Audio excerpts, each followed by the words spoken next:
और पिछले टारगेट के अनुसार हमारी मंच सभाएं जो हमने तय की थी उससे कुछ ज़्यादा ही हुई है। इसी तरीके से हमने रथ सभाएँ डिज़ाइन की थी। जब 90 रथ सभाएँ करेंगे तो रथ सभाओं की संख्या भी हमारी लगभग यात्रा पूरे होते होते 1.5 हो जाएगी।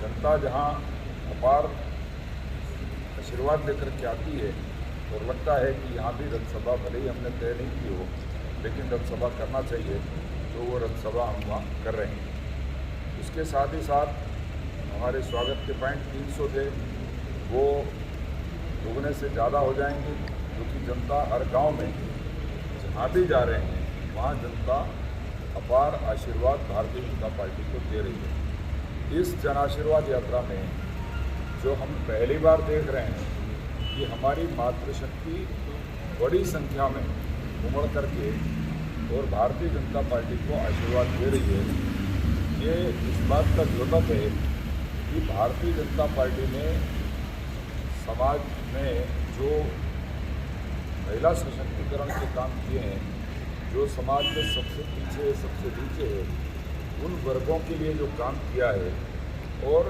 एक पिछड़े हुए मध्य प्रदेश को अग्रणी राज्य बनाने की जो योजनाएं बनाई थी, उन योजनाओं का परिणाम है कि आज जनता उमड़ करके हमारे माननीय मुख्यमंत्री शिवराज सिंह जी चौहान की पहलों को, हमारे माननीय प्रधानमंत्री नरेंद्र मोदी जी की योजनाओं को, माननीय नरेंद्र मोदी जी की पहलों को समर्थन कर रही है।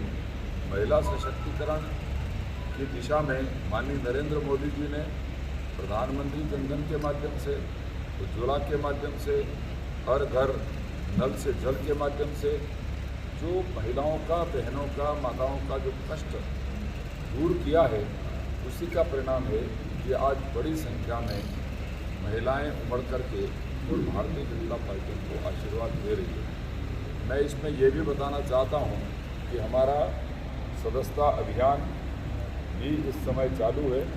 हम अपना टोल फ्री नंबर डायल करा करके हर सभा के पहले आग्रह करते हैं, युवाओं से आग्रह करते हैं जो लोग भारतीय जनता पार्टी के सदस्य नहीं हैं उनसे, और टोल फ्री नंबर डायल करा करके बड़ी संख्या में भारतीय जनता पार्टी की सदस्यता भी हो रही है। इसी तरीके से अन्य पार्टियों के जो लोग हैं वो भारतीय जनता पार्टी की नीतियों से प्रभावित होकर के और भारतीय जनता पार्टी के साथ शामिल हो रहे हैं, तो उन लोगों को भी हम भारतीय जनता पार्टी में शामिल कर रहे हैं। इसी ट्रेनिंग की कई जगह बड़ी संख्या में कार्यकर्ताओं की, अन्य दलों के कार्यकर्ताओं को लेना चाहते हैं, भारतीय जनता पार्टी के साथ जुड़ना चाहते हैं। जिस उद्देश्य के लिए हमने ये जन आशीर्वाद यात्रा निकाली थी, उसमें जन आशीर्वाद यात्रा को अपार जन समर्थन मिल रहा है और हमारे मीडिया के साथियों का भी हमको अपार समर्थन मिल रहा है, सहयोग मिल रहा है। जब हम रोज़ पेपर देखते हैं तो निश्चित तौर पर आप सबका भी आशीर्वाद, आप सबका सहयोग भारतीय जनता पार्टी के साथ है और आज आपके माध्यम से हम अपनी इस यात्रा की जो सूचनाएं हैं, इस यात्रा की जो उपलब्धियां हैं, वो आम जन तक पहुंचाना चाहते हैं। आप सब बड़ी संख्या में यहाँ उपस्थित हुए और आपने हमको सुना, हमारी बात को आम जन तक पहुंचाने के लिए आप आए हैं, इसलिए हम आपको धन्यवाद देते हैं। बहुत बहुत धन्यवाद। आपके बीच में अगर कोई ऐसे प्रश्न तो जन आशीर्वाद यात्रा को लेकर भाजपा ने 2013 और 18 का चुनाव शिवराज सिंह चौहान के चेहरे पर लड़ा था।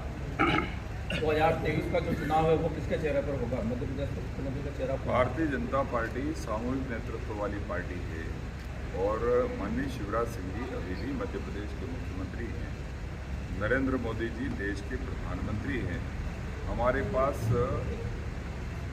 सामूहिक नेतृत्व के आधार पर ये कह सकते हैं कि भारतीय जनता पार्टी एक संगठनात्मक व्यवस्था के आधार पर हर चुनाव को लड़ती है और इस चुनाव को भी हमारे चेहरे तो सामने है ही, मोदी जी का चेहरा है, शिवराज जी का चेहरा है, बाकी और भी हमारे वरिष्ठ नेतागण हैं, तो ऐसी चेहरे वाली कोई दिक्कत भारतीय जनता पार्टी के साथ नहीं है।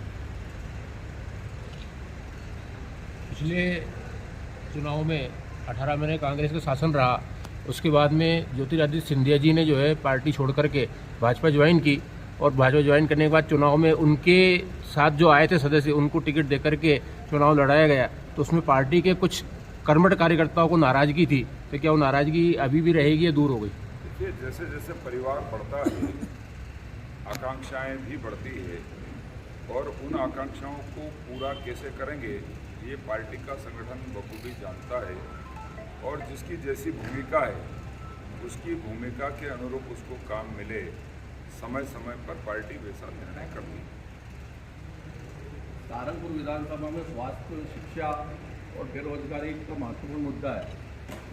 क्या मुद्दों को लेकर भाजपा विशेषकर सहारनपुर विधानसभा में इस बार जाएगी? स्वास्थ्य कोई मुद्दा नहीं है, इसलिए स्वास्थ्य मुद्दा नहीं है कि हमारे देश के प्रधानमंत्री माननीय नरेंद्र मोदी जी ने जिस तरीके से जिला मुख्यालयों पर मेडिकल कॉलेज खोलने का काम किया है, राजगढ़ जिला भी उससे छूटा नहीं है। राजगढ़ में मेडिकल कॉलेज घोषित हो गया, मेडिकल कॉलेज बन रहा है, और जहाँ तक शिक्षा की बात है सीएम राइज स्कूल सब जगह खुल रहे हैं। और जिस मैंने योजनाओं पर आपसे बात नहीं की, अगर वो बात करेंगे तो घंटों कर सकते हैं, लेकिन स्वास्थ्य और शिक्षा ये दोनों इतने महत्वपूर्ण काम हैं कि इन कामों पर माननीय प्रधानमंत्री जी का पूरा फोकस है, माननीय मुख्यमंत्री जी का पूरा फोकस है, और इसको बहुत प्राथमिकता में लेकर के अब आयुष्मान कार्ड कोई कल्पना कर सकता था कि 5 लाख रुपए तक का इलाज जो है वो लोगों का ऐसी योजना से हो जाएगा। गरीब आदमी तो सोच भी नहीं सकता था कि उसको हार्ट की बीमारी हो जाए तो बाईपास करा ले, लेकिन आज 5 लाख रुपए तक का जो इलाज नरेंद्र मोदी जी की योजनाओं के अनुरूप हो रहा है, वो सामाजिक सशक्तिकरण की दिशा में बहुत ही अनुकरणीय पहल है, और उस पहल का लाभ लोगों को मिल भी रहा है, लोग अपना इलाज भी करा रहे हैं।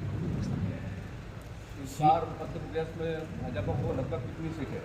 इस बार फिर भारतीय जनता पार्टी मध्य प्रदेश में 2/3 सीटें लेकर के और एक मजबूत सरकार बनाएगी। आपका कहना है कि भाजपा विकास की ओर अग्रसर है और विकास हो रहा है, और सब कई योजनाएं लागू की गई, लाभ भी मिल रहा है, लेकिन पचोर का एक मुद्दा है।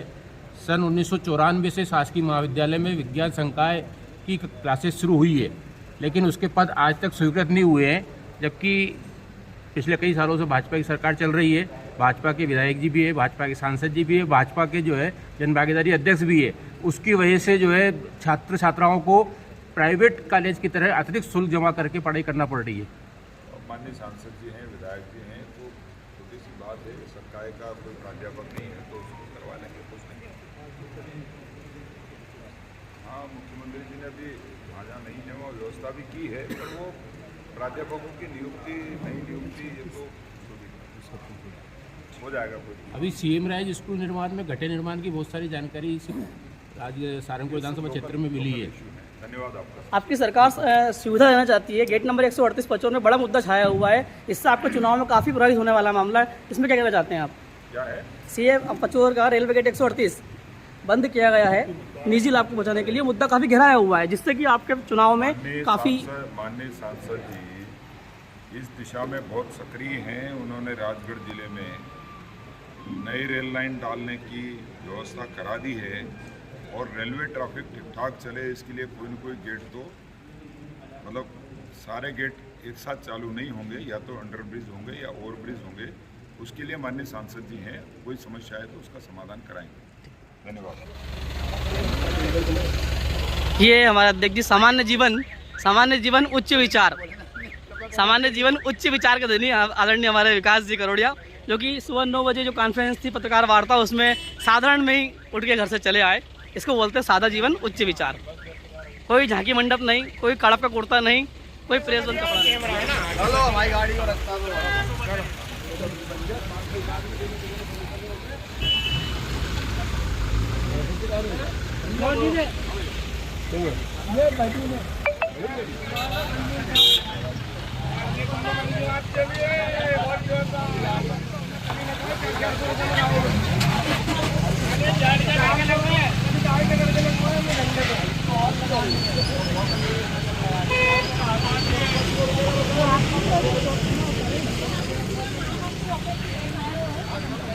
जब आप ऑलरेडी मौजूद हो यहाँ।